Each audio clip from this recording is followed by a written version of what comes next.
Monique Dagneau, bonsoir. Vous êtes sociologue, vous êtes coéditrice du site de chercheurs Telos, telos-EU.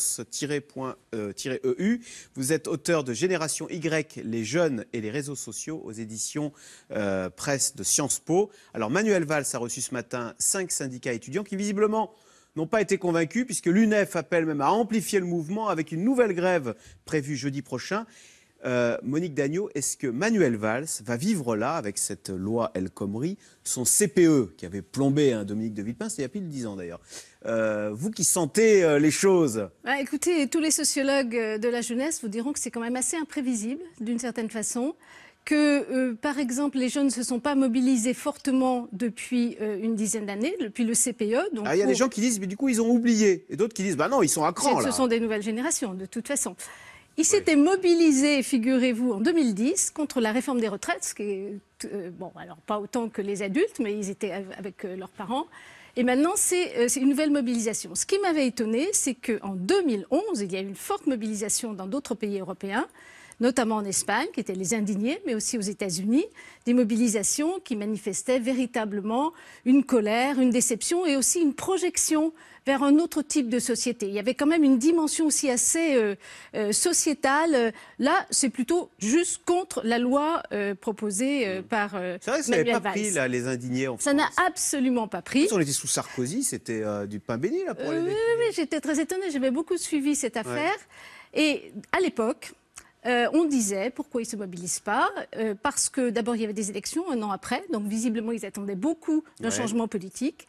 Et puis à l'époque j'avais aussi écrit, et je pense que c'est une donnée importante, dans les autres pays, notamment en Espagne, le diplôme ne conduit pas véritablement à un emploi. Ah oui. En France, quand vous avez un diplôme d'études supérieures, alors ensuite, bon, il y a différents types de diplômes, hein, mais vous mettez du temps.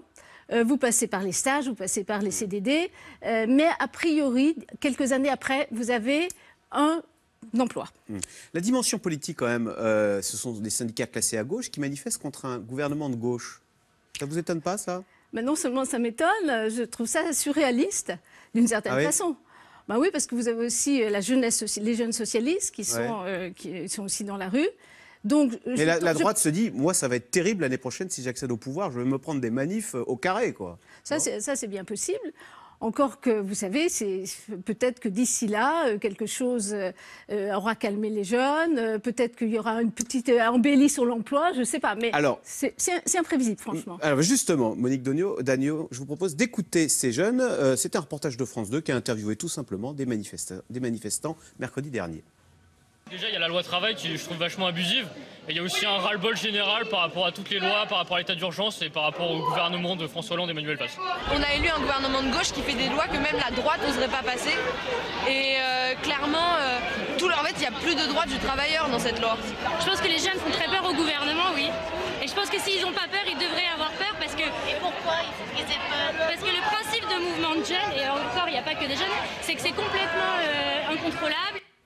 Alors incontrôlable, ça veut dire qu'on est dans l'irrationnel, ça veut dire que les amendements que pourrait faire lundi Manuel Valls, à mon avis, non, ça n'aura aucun impact, ça n'est pas de nature à rallier à sa cause les jeunes. Je ne pense pas que ce soit de nature à les calmer, parce qu'ils sont partis.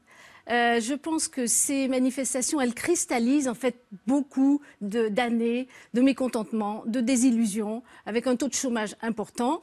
Mais le taux de chômage vraiment important, ce n'est pas tellement ceux qui font des études supérieures, qui ont simplement plus de difficultés, ils mettent plus de temps pour trouver un emploi stable, mais c'est vraiment les jeunes qui soit n'ont que le bac, soit on fait une formation professionnelle courte, soit ont ces fameux 0 diplôme ou juste le brevet, les décrocheurs scolaires. Alors, eux... Quelle est la sociologie de ces jeunes qui manifestent là? Est-ce que véritablement c'est cette jeunesse qui n'arrivera pas à décrocher un CDI dans quelques années? Alors, non, la jeunesse, c'est l'UNEF, donc c'est le syndicat étudiant, déjà. C'est les facs qui sont mobilisés. Ce sont donc des jeunes qui, font des études supérieures. Mhm. Alors, je pense pas, c'est pas la fac de droit, par exemple, c'est sûrement pas les grandes écoles d'ingénieurs ou les grandes écoles de managers. Je suis à peu près sûre qu'il n'y a personne. Alors, c'est qui, donc Ce sont les C'est facs plutôt des facs où les jeunes vont quand même à terme pouvoir s'insérer dans la société, mais ils mettront du temps. Ils devront pousser le plus loin possible leur scolarité. Ils devront sans Et doute donc faire ça leur d'autres parle quand on leur diplômes. dit on va faire une loi qui va faire plus de précarité, où on pourra renvoyer encore plus facilement. C'est mobilisateur comme slogan, non à la précarité. Absolument. Donc, le problème est de savoir s'ils se positionnent comme jeunes futurs salariés qui un jour seraient atteints par la précarité, ou s'ils se positionnent comme jeunes qui voudraient avoir un emploi. Et le plus vite possible. Alors, avoir un emploi le plus vite possible, souvent ça passe effectivement par des stades où on a un emploi précaire ou un CDD. Et en plus, c'est pas eux qui seront quand même le plus touchés par la précarité. Alors c'est qui ceux qui sont touchés par la précarité? C'est Ah, non, pas eux qui manifestent? Ceux qui sont vraiment le plus touchés, ils sont peu dans la rue.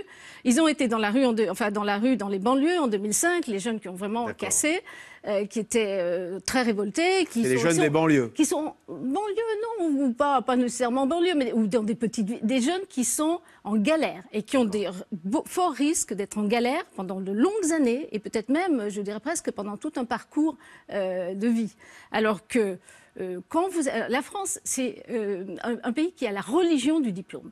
Si vous avez un diplôme d'études supérieures, vous avez plus, et c'est à peu près la moitié d'une classe d'âge qui va avoir, un peu moins. Et vous direz que cette loi, elle s'adresse précisément aux Français en galère, aux jeunes qui n'ont pas de diplôme? Plutôt oui, parce que si on admet que des jeunes qui ont une faible employabilité, sur lesquels il y a une incertitude sur comment ils vont se comporter dans le travail, les employeurs, notamment les petites entreprises, hésitent effectivement à s'engager. En général, ils les engagent au départ. S'ils les engagent, ils les engagent sur des contrats à durée déterminée. Alors effectivement, ou des stages. C'est vrai que c'est un problème, mais en même temps, assouplir le marché du travail, donner peut-être un peu plus de certitude à l'employeur sur ce qui va se passer en cas de licenciement ou en cas de séparation, eh bien du coup, ça peut ouvrir un peu le marché du travail. Je ne dis pas du tout que c'est le sésame absolu. La panacée, oui. La panacée. Mais assouplir, mettre de la flexibilité. Tous les pays le font aujourd'hui. Et je rajoute qu'en plus, on est dans des sociétés où de toute façon, avoir un emploi à vie, c'est quelque chose qui va disparaître, ou dans beaucoup s'atténuer. Ils rêvent pas d'un CDI, donc les jeunes, ils savent qu'ils n'auront pas de CDI à vie, là. On rentre dans une boîte à 20 ans et on en sort à 60 ans, ou à 65 ans maintenant. C'est plus du tout comme ça que les choses se passent. Mais quand même, dans les slogans, ils souhaitent le CDI. C'est le sésame qui permet d'avoir un logement, etc. Oui, bien sûr, parce qu'il y a beaucoup de difficultés de la jeunesse, hein, même y compris celle qui est à l'université, parce qu'elle va mettre du temps, avoir du mal à trouver un logement. Les premiers emplois sont pas très bien payés, donc il y a aussi des raisons de objectives, cette révolte. bien sûr. Oui, Monique Dagneau, tout à l'heure vous disiez oui, c'est incontrôlable, etc. Est-ce qu'il n'y a pas un côté aussi kermesse là? C'est sympa pendant une semaine, plutôt que d'aller dans des cours, on va mettre le bazar dans la rue, on va défiler, c'est amusant, non? Il y a un côté, non? Oui, mais il y a un peu cette dimension-là, surtout par exemple pour les lycéens, parce que les lycéens, quand même, l'emploi, c'est loin.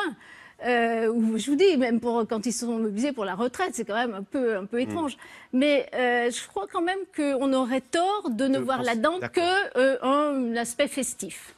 D'ailleurs, il y avait une étude du Guardian qui montrait que la génération des 20-30 ans gagnait 20% de moins que la moyenne des Français. Alors que dans les années 70, cette génération des 20-30 ans, à l'époque, gagnait plus que la moyenne des Français. Donc objectivement, la situation des jeunes s'est nettement dégradée. Tout à fait, par rapport aux générations d'avant. C'est tout à fait exact. Merci beaucoup, Monique Dagneau, donc sociologue. Je rappelle votre livre Génération Y, les jeunes et les réseaux sociaux aux éditions de Sciences Po. Et puis, je rappelle votre site de chercheur Telos. Merci beaucoup.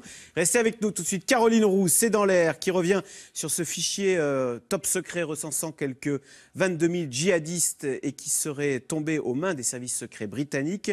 Peut-on parler d'un coup fatal pour l'organisation terroriste? C'est dans l'air est intitulé ce soir « Mauvaise passe pour Daesh ».